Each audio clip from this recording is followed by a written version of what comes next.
श्लोक 12. अनिष्टं मिष्टं मिश्रं च त्रिविधं कर्मणः फलं भवत्यत्यागिनां प्रेत्य न तु संन्यासिनां क्वचित.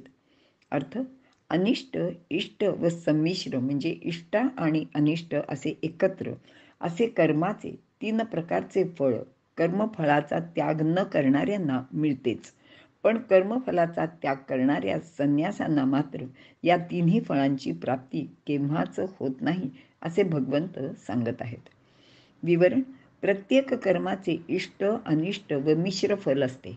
चांगल्या कर्माचे फळ चांगले मिळेल, वाईट कर्माचे अर्थातच वाईट मिळेल, तर मिश्र कर्माचे फळ मिश्र म्हणजे थोडे चांगले किंवा आणि थोडे वाईट अशा प्रकारचे मिळते. पण हे फळ मात्र मिळतेच आणि ते भोगावे सुद्धा लागतेच.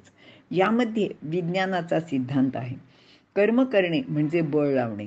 बळ लावून क्रिया केली की त्याची प्रतिक्रिया उमटते. क्रिया व प्रतिक्रिया म्हणजेच कर्म आणि त्याचे फळ आहे. याबाबत शेतकऱ्याचे उदाहरण आपण जर लक्षात घेतले तर एक गोष्ट इथे स्पष्ट करूया. एकाने शेतात खूप धान्य पिकवले. ते सर्व आलेले धान्य त्यांनी साठवून ठेवले, त्याचा संग्रह केला. पण काही काळाने त्या धान्याला कीड लागून ते खराब झाले किंवा उंदरांनी, इतर छोट्या ह्या जे प्राणी आहेत त्यांनी खाऊन टाकले.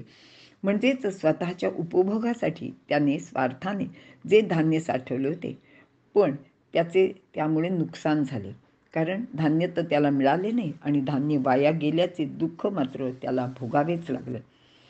त्याने जर ते धान्य विकले असते तर त्याला खरं तर खूप पैसा पण मिळाला असता, त्याला आनंदसुद्धा झाला असता आणि त्या धनाचा त्याला उपभोग घेता आला असता.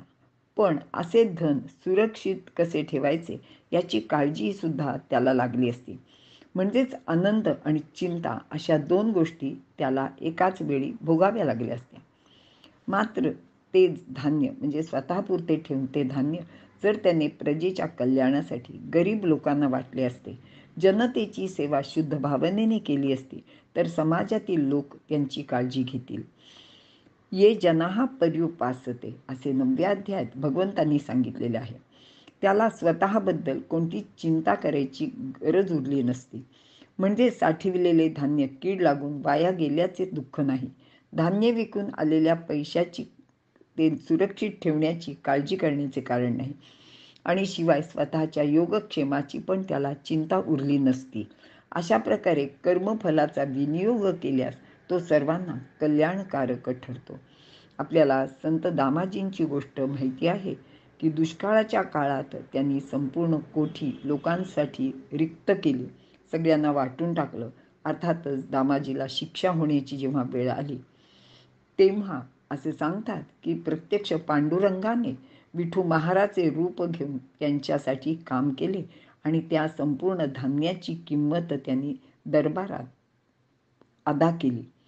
याच्यात अजून पण एक विचार माझ्या मनात नेहमी असा येतो की कदाचित त्या काळातील श्रीमंत लोकांनी ह्या दामाजीचे हे उदारपण पाहून किंवा लोकांच्या बद्दल त्याला आलेल्या कळवळा पाहून ती जी रक्कम आहे ती त्यांनी एकत्र केली असेल आणि विठू महार नावाच्या एखाद्या व्यक्तीला दरबारात पाठवून ती रक्कम भरली असेल. यापैकी दोन्ही काही जरी असले तरी ही गोष्ट निश्चित घडली आहे हे महत्त्वाचे. आणि वर सांगितल्याप्रमाणे ह्या दामाजीने जो कर्मफलाचा त्याग केला होता त्याच्यामुळेच त्याला असे एवढे सुख प्राप्त झाले. येथे आणखी एक विचार महत्त्वाचा आहे, तो म्हणजे कर्मातून कर्तृत्वाचा अहंकार गेला व फलासक्ती गेली तर ती कर्मे भाजलेल्या बीजाप्रमाणे अनुत्पादक होतात. म्हणजे ती जर भाजलेलं बी जर जमिनीत टाकलं तर ते कधीच उगवत नाही आणि ती तेथेच संपून जातात. हाच खरा संन्यास आणि अशा संन्यासाला त्रिविध कर्मफळे प्राप्त होत नाहीत. कर्मफलाचा विनियोग अनेक प्रकारे होऊ शकतो.